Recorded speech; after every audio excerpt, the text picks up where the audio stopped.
अब बड़ी खबर महाराष्ट्र से, जहां महायुति सरकार की ने एनसीपी कोटे के मंत्री धनंजय मुंडे को वहां इस्तीफा देना पड़ा है, क्योंकि बीड के सरपंच हत्याकांड को लेकर धनंजय मुंडे सवालों के घेरे में थे। उनके खिलाफ महाराष्ट्र में आक्रोश लगातार बढ़ता जा रहा था। और बड़ी खबर आपको देते हैं, उन्होंने इस्तीफा दे दिया है। खासकर जांच टीम ने यह आरोप पत्र में जो तथ्य और सबूत अदालत में पेश किए, उनमें पूरे हत्याकांड के वीडियोस और फोटोज जो सामने आए, उससे लोगों का आक्रोश सातवें आसमान पर पहुंच चुका था। आनंद फानन में सोमवार की देर रात महाराष्ट्र के सीएम देवेंद्र फडणवीस की डिप्टी सीएम अजित पवार के साथ एक बैठक हुई, मुलाकात हुई और लगभग 1 घंटे तक चली इस मुलाकात में बातचीत हुई और धनंजय मुंडे के इस्तीफे पर फैसला हुआ। और सुबह मुख्यमंत्री देवेंद्र फडणवीस ने यह खुलासा किया कि महाराष्ट्र के कैबिनेट मंत्री धनंजय मुंडे ने इस्तीफा दे दिया है।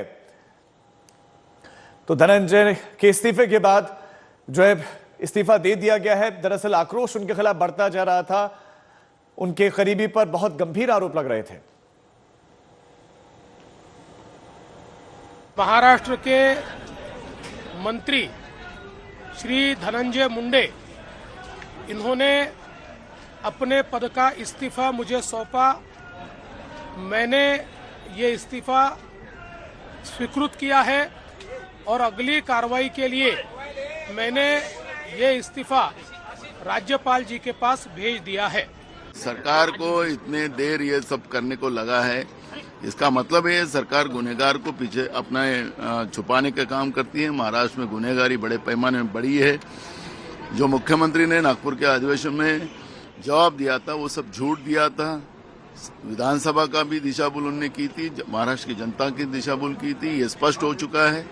महाराष्ट्र के मंत्रिमंडल में ऐसे कई मंत्री है, ऐसे मंत्रियों पे कब कार्रवाई करेंगे, यह भी प्रश्न यहाँ पे खड़ा हुआ है। इस बीच धनंजय मुंडे के इस्तीफे को लेकर राजनीतिक बयानबाजी भी तेज है। मुंडे ने कहा कि इस्तीफे के पीछे स्वास्थ्य कारण है, जबकि एनसीपी नेता छगन भुजबल ने कहा कि मुंडे ने नैतिकता के आधार पर इस्तीफा दिया है। तो नैतिकता के आधार पर इस्तीफा, लेकिन वो यानी कि धनंजय मुंडे कह रहे हैं कि मैंने तो स्वास्थ्य कारणों से ये इस्तीफा दिया है, इसके पीछे के कारण स्वास्थ्य है। एनसीपी के नेता छगन भुजबल कह रहे हैं कि नैतिकता के आधार पर इस्तीफा दिया है।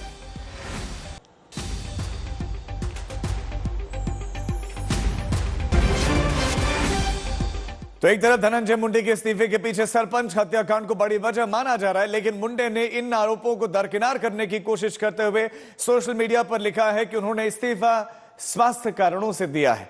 अब मुंडे अपने इस पोस्ट में लिखते हैं कि मेरी पहले दिन से ही दृढ़ मांग है कि बीड जिले के मासाजोंग में दिवंगत संतोष देशमुख की नृशंस हत्या के आरोपियों को कड़ी से कड़ी सजा मिलनी चाहिए। कल जो तस्वीर सामने आई, उन्हें देखकर मैं बहुत व्यथित हुआ। इस मामले की जांच पूरी हो चुकी है, कोर्ट में चार्जशीट दाखिल हो चुकी है, साथ ही न्यायिक जांच भी प्रस्तावित है। और पिछले कुछ दिनों से मेरी तबीयत ठीक नहीं है और इसीलिए डॉक्टर ने मुझे अगले कुछ दिनों तक इलाज करवाने की सलाह दी है।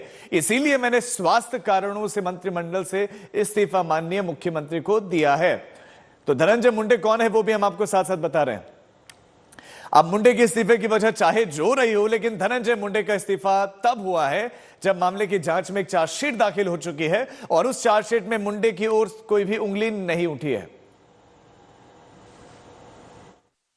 ऐसे जो इल्जाम कई बार जो लगाए जाते हैं, जिसमें जो है अगर वो आदमी का कितना उसमें जो इस जो दुष्कृत्य है उसमें उसका हाथ कितना है, उसका सपोर्ट कितना है, क्या है, कुछ भी तो मालूम नहीं है। और आज भी जो है कोर्ट में जो कागजात दाखिल किए गए हैं उसमें डायरेक्ट ऐसा कोई संबंध जो है धनंजय मुंडे के साथ नहीं दर्शाया गया है, मगर धनंजय मुंडे ने जो है अपने नैतिकता के आधार पर उन्होंने इस्तीफा दिया है, जिसका जो है हमारे पार्टी ने जो स्वागत है। सीएम फडणवीस ने अजित पवार की पार्टी के कोटे से मंत्री बने धनंजय मुंडे का इस्तीफा ले तो लिया है, लेकिन जिस तरह से सरपंच संतोष देशमुख हत्याकांड के वीडियोस, फोटोज और वीडियो कॉल से जुड़े हुए सबूत जांच एजेंसी के हाथ लगे हैं, उसे लेकर विपक्ष लगातार राज्य सरकार पर हमलावर है। विपक्ष ने राज्य में कानून व्यवस्था को बुरी हालत में बताया और आरोप लगाते हुए कहा कि सरकार की बर्खास्तगी होनी चाहिए और इस तरह की मांग शुरू कर दी गई है। सिर्फ रेजिग्नेशन से बात बनती नहीं है, ये सरकार बर्खास्त होना चाहिए, क्योंकि अगर आप देखें तो महाराष्ट्र में पिछले कई सालों में 2.5-3 सालों में जो कायदा सुव्यवस्था कानून की परिस्थिति बनी है बहुत ही खराब है, बहुत ही भयानक है। मैं यही कहता हूं कि एक रेजिग्नेशन से कुछ होने वाला नहीं है। चार्जशीट अमेंड होनी चाहिए, इम्प्रोवाइज चार्जशीट आनी चाहिए, फास्ट ट्रैक कोर्ट में ये सारा मामला होना चाहिए। और सबसे अहम बात यही है कि जो भी उस फोटो में है, जिन्होंने अत्याचार किए हैं, जिन्होंने ये मर्डर किए, उसे पब्लिकली हैंग किया चाहिए। हमारे संवाददाता मुस्तफा इस खबर पर ज्यादा जानकारी के साथ जुड़ गए। मुस्तफा, धनंजय का इस्तीफा स्वास्थ्य कारणों से था या नैतिकता के आधार पर था, और जांच अब किस तरफ आगे बढ़ सकती है? जी बिल्कुल, आप कह सकते हैं पिछले 3 महीनों से दिसंबर 9 का वो समय है जब संतोष देशमुख की हत्या हुई थी। उसके बाद जो पूरा मामला सामने आया, किस क्रूरता से ये हत्या की गई वो सामने आया। उसके बाद वाल्मीकि कराड नामक एक शख्स को गिरफ्तार किया गया जिसके धनंजय मुंडे से सीधा सीधा संबंध है, ऐसे आरोप लगने लगे।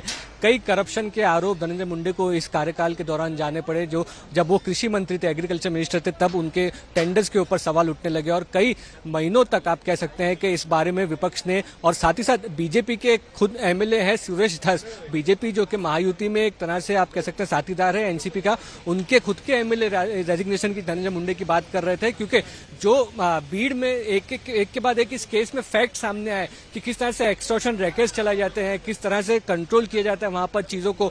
उसके बाद आप कह सकते हैं धनंजय मुंडे पर जब सवाल उठने लगे तो धनंजय मुंडे के रेजिग्नेशन की मांग हो रही थी।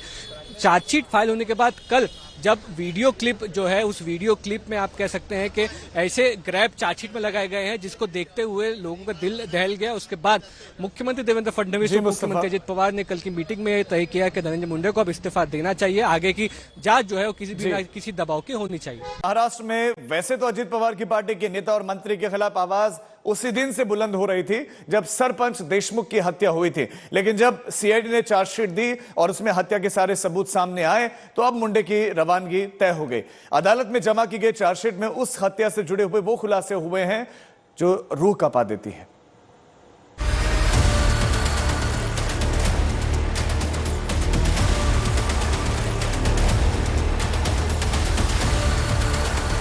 अपहरण, मारपीट, प्रताड़ना, क्रूरता, हत्या और ऐसी हंसी कि दानवों का सिर भी शर्म से झुक जाए। ये तस्वीरें जांच एजेंसी की तरफ से अदालत में दी गई हैं, जिनमें महाराष्ट्र के बीड में सरपंच संतोष देशमुख की हत्या की कहानियों के बोलते सबूत दर्ज हैं। इन तस्वीरों में संतोष देशमुख की हत्या में शामिल चेहरों में से 6 आरोपियों को पुलिस ने मकोका के तहत जनवरी में ही गिरफ्तार कर लिया है। इसमें वाल्मीकि कराड नाम का वो आरोपी भी है जो एनसीपी नेता धनंजय मुंडे का करीबी बताया जाता है। जांच टीम की ओर से अदालत में दी गई चार्जशीट में जो सबूत मौजूद है, वो जब सोशल मीडिया में वायरल हुए तो उनमें सरपंच देशमुख के अपहरण से लेकर मारपीट और अमानवीय प्रताड़ना से लेकर हत्या तक के सबूत दर्ज हैं। पुलिस की ओर से दायर चार्जशीट में कहा गया है कि दिसंबर 2024 में जब सरपंच संतोष देशमुख को प्रताड़ित किया गया और उनकी हत्या की गई तो हमलावरों ने पूरी घटना के 15 वीडियो रिकॉर्ड की और 8 तस्वीरें भी खींची। ये वीडियो एक आरोपी महेश केदार के स्मार्टफोन पर शूट किए गए थे और उनकी अवधि 2 सेकंड से लेकर 2 मिनट 4 सेकंड के बीच है। अपहरण से हत्या के दौरान 2 बार वीडियो कॉल भी किए गए। आरोप पत्र में सरपंच संतोष देशमुख के साथ की गई अमानवीय क्रूरता का जिक्र भी किया गया है। इन तस्वीरों के पीछे की कहानी ये है कि 9 दिसंबर 2024 को मासाजोग गांव के प्रधान संतोष देशमुख की डोंगांव टोल प्लाजा से 6 लोगों ने अपहरण किया था। उन्हें एक एसयूवी में केस तालुका की ओर ले जाया गया। बाद में संतोष देशमुख को नांदुर घाट रोड पर पाया गया। आरोप पत्र में संतोष देशमुख के साथ हुई क्रूरता का ब्यौरा कुछ ऐसा है कि आरोपियों ने सरपंच देशमुख को दोपहर 3:30 बजे से शाम 6 बजे तक 41 इंच लंबी गैस पाइप, 5 क्लच वायर वाली लोहे की रॉड, लकड़ी के डंडे, लोहे के फाइटर और धार कट्टी का इस्तेमाल करके पीटा। एक वीडियो में मृतक सरपंच देशमुख को अर्धनग्न अवस्था में दिख रहे हैं। एक अन्य वीडियो में सुदर्शन घुले नाम का आरोपी सरपंच देशमुख से खुद को पिता कहने का नारा लगाने के लिए मजबूर करता नजर आता है। एक अन्य आरोपी जमीन पर पड़े सरपंच देशमुख पर पेशाब करता नजर आ रहा है। जांच टीम का कहना है कि जब सरपंच देशमुख को प्रताड़ित किया जा रहा था तब एक आरोपी कृष्ण अंधाले ने अपने मोबाइल फोन से 2 व्हाट्सएप वीडियो कॉल किए थे, जिसमें पहला शाम 5:14 और दूसरा शाम 5:26 पर किया गया था। ये कॉल किसे की गई थी, इसका खुलासा होना भी बाकी है। अभिजीत करांडे, मुंबई, आज तक।